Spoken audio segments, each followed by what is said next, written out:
Samantala, kinumpirma ng Pakistani military ang dose-dose ng mga sibilyan ang kumpirmadong namatay sa Indian strike nitong nakarang araw.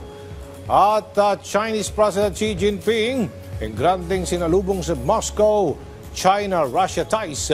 Mas pagtitibay naman sa gitna ng US trade war. Alamin sa sentro ng balita ni Joy Salamatin.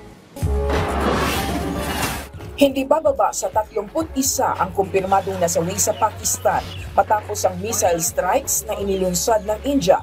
4 na bata ang kabilang sa mga nasawi. Ayon sa datos ng Pakistan military, kabilang sa mga tinamaan ang mosque, dam at health complex. Dahil dito, patuloy ang panawagan ng UN at US ng tigil putukan. Mas pinatatag na China-Russian cooperation. Ito ang target ni Chinese President Xi Jinping sa kanyang 4 na araw sa Moscow. Bukod sa pagdalo sa Victory Day Parade, inaasahan rin ang pakikipagkita niya kay Russian President Vladimir Putin sa gitna rin ng trade war ng China at US. Giit ni Xi, mas dapat palalimin ng China at Russia ang kanilang strategic cooperation sa kabila ng global pressure. Nanawagan din siya ng pagtutol sa anumang panghihimasok sa ugnayan ng dalawang bansa.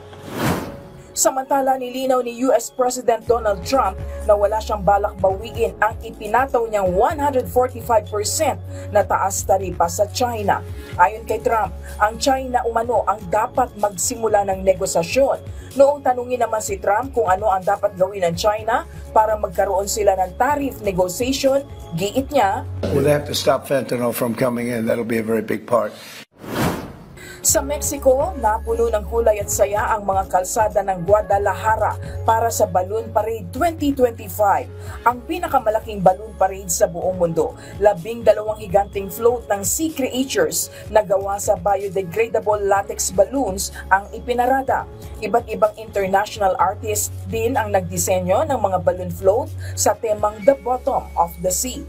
Ito rin ang kauna-unahang pagkakataon na ginanap ang event sa Mexico na ngayon ay kinikilala bilang bagong sentro ng makabago at malikhaing cultural events. Joy Salamatin para sa Pambansang TV sa Bagong Pilipinas.